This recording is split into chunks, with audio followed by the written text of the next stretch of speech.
My sister texted, "Let me have my moment," after asking me to pretend my apartment belonged to her while her in-laws were visiting. So I responded, "Your big moment shouldn't be built on lies." My heart did that cold drop thing, like an elevator stopping too fast. I stared at the text and at the little picture of my son's Lego set in the cart. I typed, "Which key the one mom has?" She wrote, "Relax, we'll be gone Sunday night. You won't even know we were there." That last line made my jaw clench. Every time someone in my family said, "You won't even know," it meant I would absolutely know in the form of trash bags, mystery stains, and missing food. I checked the time. 5:17 p.m., Friday. My 6-year-old Liam was with his mom this weekend. I was supposed to spend the next 2 days finally not cleaning up after anyone. Just me, my code, and a stupid amount of pizza. Instead, my brain started counting. Megan, plus her husband Jason, his parents, his brother, and fiancé. They're 2 kids. That's already 7. Megan never travels without at least one friend or random cousin. Call it 8. 8 people in my 2-bedroom rental in Capitol Hill with my stuff, my work laptop, Liam's things. I'd already set the milk on the checkout belt. I grabbed it back and stepped out of line. The cashier gave me a look. I muttered, "Sorry," and moved toward the wall of red carts like I needed cover. I texted, "No, you can't stay at my place this weekend." The typing bubble popped up immediately. "Caleb, you're being dramatic. We already told them their bags are in the car. We're 10 minutes away." I looked at the timestamp again, 5:18. My apartment was 11 minutes from that target in light traffic. I opened the Smart Lock app, the one I'd installed last week after the last time my parents borrowed my place for Megan's overflow guests, and I came home to find my monitor moved and my underwear drawer clearly rummaged through. The app showed one thing that made my heart beat slow just a fraction. Front door Smart Lock online auto lock enabled. I scrolled to the camera tab and tapped my doorbell feed. The view of my hallway popped up.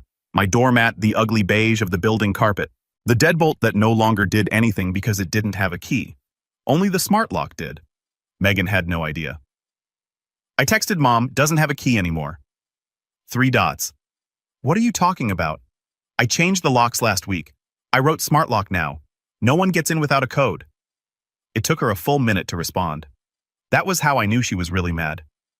"You didn't tell anyone. That's so selfish." Selfish. There it was, the family word for "you're not letting us use you like free infrastructure."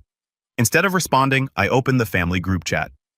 23 unread messages from earlier, memes, my mom's chain prayers, my dad's political rants, Megan's kids' soccer pics. I typed heads up. Megan is trying to move 8 people into my apartment for the weekend without asking. I said no. Mom responded first. She always had her phone in her hand like it was part of her cardiovascular system. "Caleb, don't make a scene. Family helps family. You're a single guy. You'll be fine for one weekend." Single guy. Not a father who shares custody. Not a person whose name is on the lease. Just a placeholder with Wi-Fi. My hands felt weirdly cold even though the target was overheated.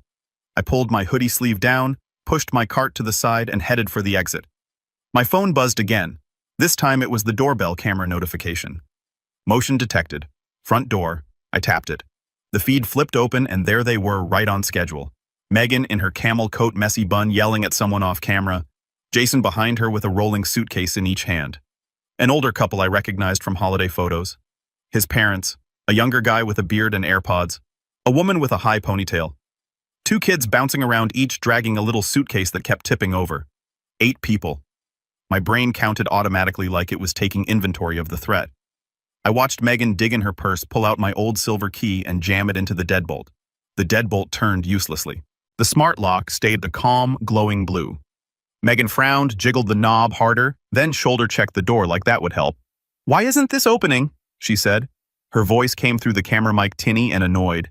Jason tried next like his male shoulders could fix technology. He twisted the handle. Nothing. "This isn't funny." Megan snapped at the door like I'd personally turned into wood. My phone buzzed with a new text from her. "Open the door. This is ridiculous." I didn't text back. Instead, I tapped the little camera icon in the top corner of my doorbell feed. Share then fam, then go live. Seconds later, a notification popped up in the group chat. Caleb started a live video. I watched as little icons appeared at the top of the feed. Mom, Dad, my cousin Nick. On screen, Megan kept yanking the handle. Her kids were complaining. One of Jason's parents said, "Are you sure this is the right building?" Megan turned to the camera, eyes narrowed. Caleb, if you can't hear me, stop being childish and let us in, she said, voice pitched low like she was being reasonable. We told them we're staying here. Don't embarrass us. I could actually see my mother reacting in the chat. Mom, Caleb, honey, just give them the code. We'll talk about boundaries later. Boundaries later, access now. My heart was beating hard, but my voice was steady when I hit the mic button on the camera. Hi, I said the apartment is not available this weekend. You'll need to get a hotel. Everyone in the hallway jumped and looked straight into the camera like it was a horror movie, and the house talked back. What Jason's dad said. Megan's face went red fast. You're seriously doing this, she hissed. With everyone watching, I watched the viewer count in the group chat tick up. Aunt Linda, Uncle Joe, my parents, my cousin in Phoenix, all of them watching my front door in real time like it was their favorite show. I didn't scream. I didn't drive over there. I just kept holding the phone, kept the stream running, and let them show everyone exactly who they were. People are always more shocked by the first visible boundary than by the 100 invisible violations that came before it. I'm Caleb, 32, software engineer in Seattle. Back in dev, mostly AP is authentication, all the boring plumbing that lets other people's pretty apps actually work. Which is funny because in my family, I'm the plumbing too. The hidden infrastructure, the person who makes things smooth so everyone else can show up, smile, and pretend the house magically runs itself. When I moved to this apartment 3 years ago, it was supposed to be temporary. I just split from my ex, Jules. We were trying to figure out co-parenting with Liam, who was 4 back then and obsessed with trains and anything that could smash into anything else. My credit wasn't great after the breakup. My parents co-signed the lease. That was the lever. I didn't understand that at the time. At the time, it felt like help. You're lucky, Mom kept saying. Most parents wouldn't do this. We're giving you a fresh start. What she meant was, we now consider your apartment part of our inventory. The first incident was small. Megan texted me on a Thursday night. Hey, our friends are flying in for the weekend. All the hotels are crazy expensive because of the music festival. Can they crash at your place? You'll be at Jules's with Liam anyway. I hesitated. Maybe one night. We already told them the whole weekend, she wrote. Don't make it awkward, they're super chill. You won't even know they were there. I swallowed it, told myself it was no big deal. I changed the sheets, hid anything expensive, and left a spare key under the mat like an idiot. When I came home Sunday night, the place smelled like weed and Axe body spray. There were beer bottles on every surface. Someone had left a half-eaten burrito in Liam's room on his tiny train table. My monitor had been moved. My router was on the floor. My toothbrush was wet. Sorry, they're messy. Megan texted when I sent her a photo. But see, no harm done. I spent 3 hours scrubbing, no harm done, off my walls. The second incident was with my parents. Dad's cousin is in from Chicago. Mom said over Sunday dinner, like we were discussing dessert. We booked them a hotel, but it's so cold out and the drive would be such a pain. It would be so much smoother if they could just stay at your place. Smooth. Another family word. Smooth equals convenient for them. Expensive for me. I have Liam this week. I said there's not really space. Dad frowned like I just suggested we burn the American flag. He's little. He said he'll sleep anywhere. Put him in bed with you. It's one weekend. Caleb family helps. I looked at Liam, who was sitting at their table carefully arranging peas into a perfect little line on his plate. He wasn't even eating them, just counting under his breath like the math might protect him. I gave in, moved Liam into my bed, gave up my own sleep so my parents wouldn't have to say no to someone they saw once every 5 years. There, thank you. Was a text from Mom the next day. See, that wasn't so hard. This is what family does. We all share in our house. Never meant them sharing anything with me. The third incident was bigger. Megan decided to host Thanksgiving one year, not at her own townhouse in Bellevue. Obviously, that would mean cleaning and buying enough chairs. We'll do it at Caleb's, she announced in the group chat. He's central. Easy for everyone. She didn't ask me. She announced it. I read the messages at my desk between code reviews, my stomach turning. I typed, I'm not comfortable hosting 20 people. My place is small, and I have Liam. Megan replied, You're overreacting. We'll bring food. You just have to open the door. Mom jumped in. Let your sister have this. It's important. You know we don't have space. Your apartment is practically family property anyway. We helped you get it. Family property. Liam saw my face when I read that. He was at my place that night, sitting at the coffee table with his crayons. You look mad, he said. I'm thinking, I said. My mouth felt dry. Is Grandma in trouble? he asked. Serious? I laughed once. No humor? No buddy? He went quiet. He picked up his blue crayon and started drawing a house. Then halfway through, he erased the door. He didn't say why. That should have been my sign. Back then, I kept telling myself it was temporary. Once my credit got better and I could refinance once Liam was older, once I made senior engineer and had more leverage, I thought the imbalance was a phase. It wasn't. It was the system. Back to the hallway. 8 people and the live stream. Mom was typing in the chat fast enough that her words kept stacking. Turn that off. This is humiliating. You're making Megan look bad in front of Jason's parents. I read each line and felt something in me click into place. Not break, just lock. On screen, Megan's kids were starting to cry. Jason's mom took one of them aside and said, "It's okay, sweetie. Uncle Caleb is just having a moment." A moment. Jason stepped closer to the camera, his jaw tight. "Dude," he said, "this is not cool. We drove 3 hours and I pay rent 365 days a year," I said into the mic. My voice sounded annoyingly calm even to me.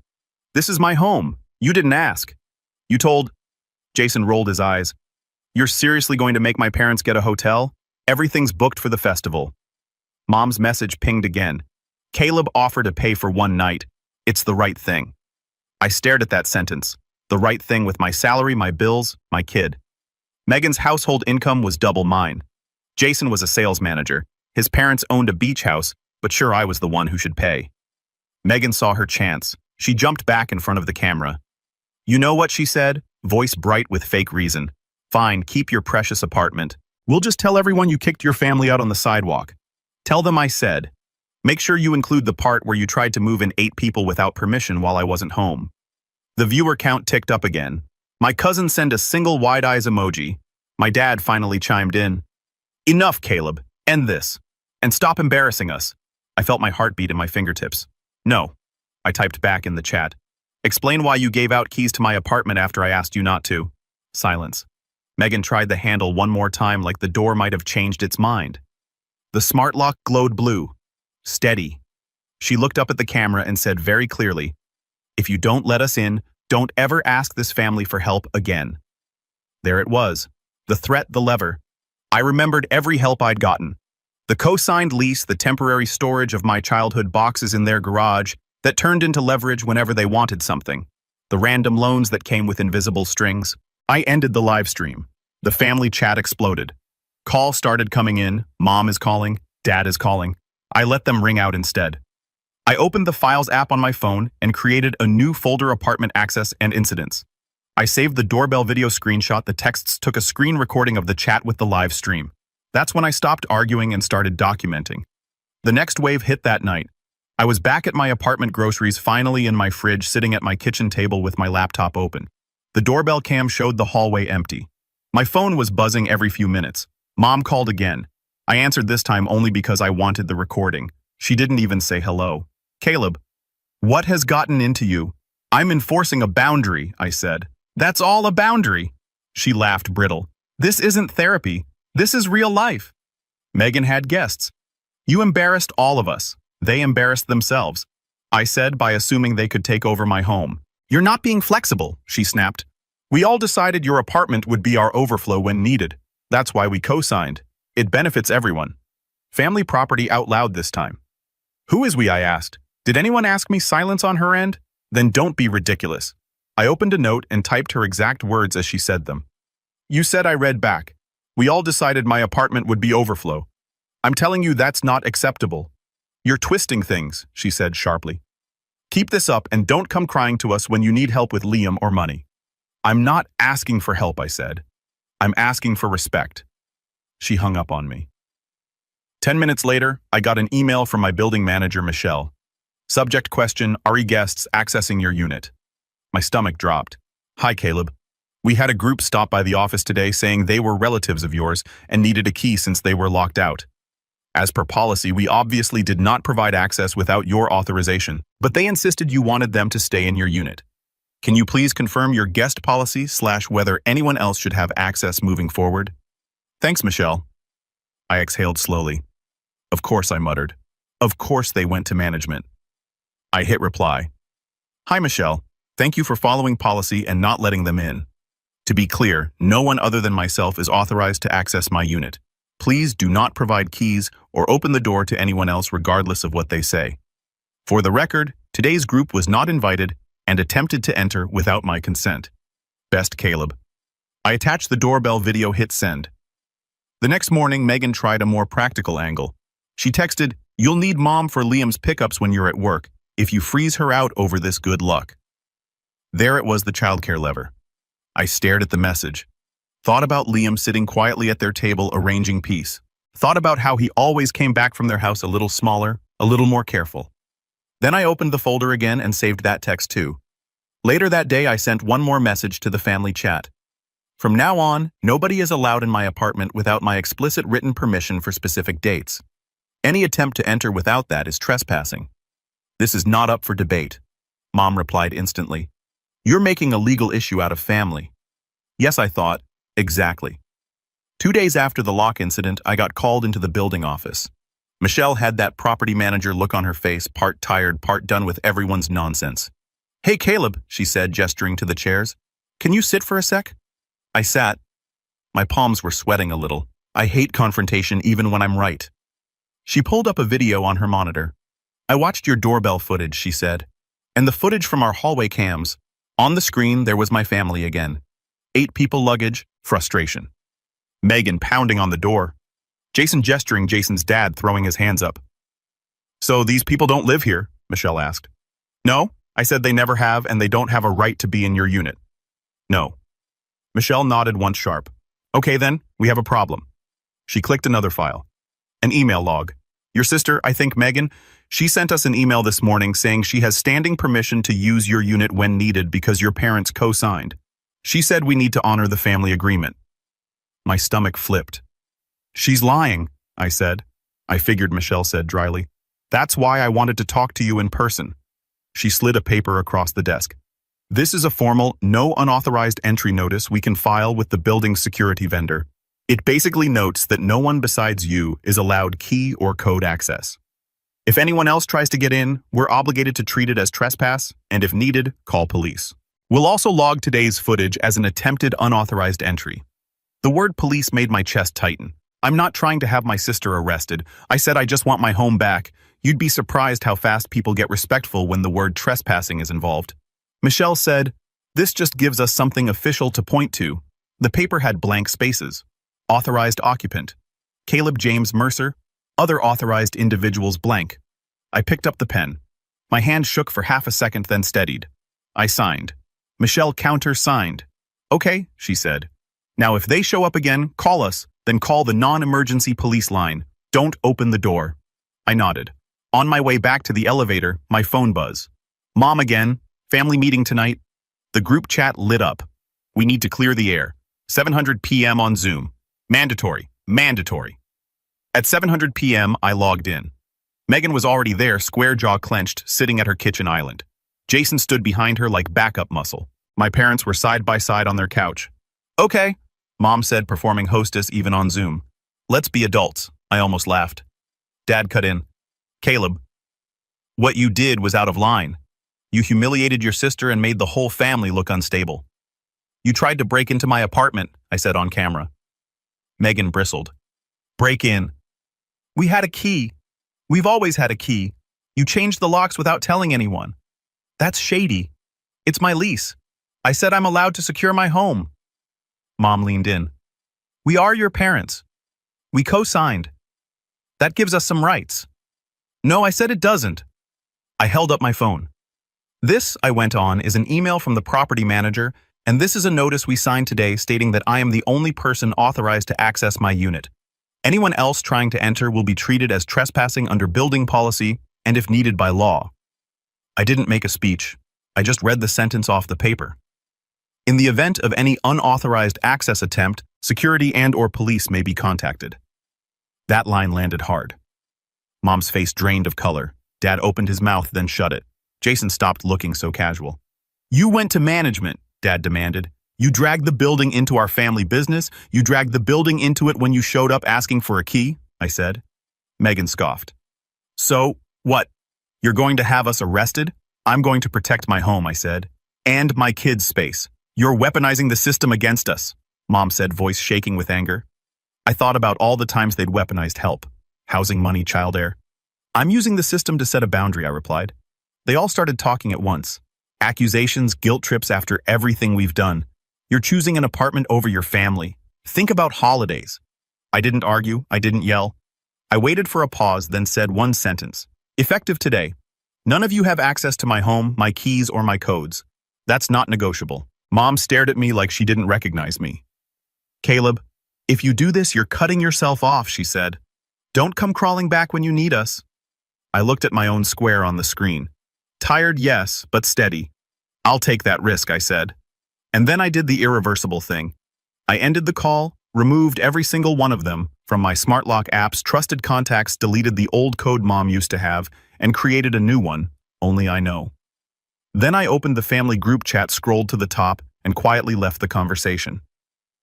The first weekend after all that, Liam came over with his backpack and his stuffed fox. He walked into the apartment, stopped and looked around like he was checking for invisible people. No one's here, I said. Just us. He relaxed. Actually relaxed like he'd been bracing for someone to be on our couch. Can we build the Lego city, he asked. All weekend, I said. We spent 2 days on the living room floor. No unexpected footsteps in the hallway. No buzzing phone I was scared to look at. Just brick snacks and Liam's running commentary about which minifigure was in charge. At one point, he glanced at the front door. Grandma doesn't have a key anymore, he asked. Nobody, I said. Only me. He was quiet for a second, then nodded. Good, he said simply, and went back to building. That night, after he fell asleep in his own bed in his own room, I sat at my kitchen table and looked through the apartment access and incidents folder, the videos, the screenshots, the emails. It didn't feel like aggression. It felt like clarity. Over the next weeks, the family tried different tactics. Mom sent a long text. Half guilt, half PR. We're all human. We make mistakes. Don't throw away your family over a misunderstanding. Megan is willing to forgive you. Forgive me. Then came the nice play. Megan dropped off a gift at my door one afternoon. I saw her on the camera and didn't buzz her in. When I went down later, there was a bag, superhero pajamas for Liam, and a note. Let's put this behind us. We're family. You know you'll need us eventually. Love, Meg. I stood in the lobby reading it, the smell of someone else's dinner in the air. I took the pajamas upstairs, washed them, let Liam wear them because he didn't do anything wrong. I did not text Megan a thank you. When Mom realized the guilt and the gifts weren't working, she tried one last line. She called on a random Tuesday number, lighting up my phone. I let it go to voicemail.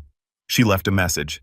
Caleb, she said, this is silly. Open the door. Let us be your family again. Housing isn't a boundary. It's a family resource. I listened to it twice. Then I deleted it and blocked her number. I didn't do it in anger. I did it the way you uninstall an app that keeps draining your battery while pretending to be helpful. Now, months later, life is quieter. Not perfect, not easy, just mine. I pick Liam up from school. We walk past other parents, other grandparents. I feel a sting sometimes watching the easy hugs, the uncomplicated joy. I won't lie about that. But when we come home, I put my key in the lock, my key, and my chest doesn't tighten anymore. This winter, Jules and I coordinated a tiny birthday party for Liam at my place. 3 kids, pizza, Minecraft, cupcakes. Chaos, but the good kind. At one point, Jules pulled me aside. It feels different in here, she said. Lighter new light bulbs, I joked. She gave me a look. The kind that says, I see through you, but I'm letting you have this. Later that night, after everyone left, my phone buzzed with an unknown number. I ignored it. A minute later, a text came through from an email address I recognized as Megan's. Hope you're happy, it said. You've made things so awkward. Remember, we're still your family. I typed back slowly. I know you're my family. I'm just no longer available for being used as free housing. That's done.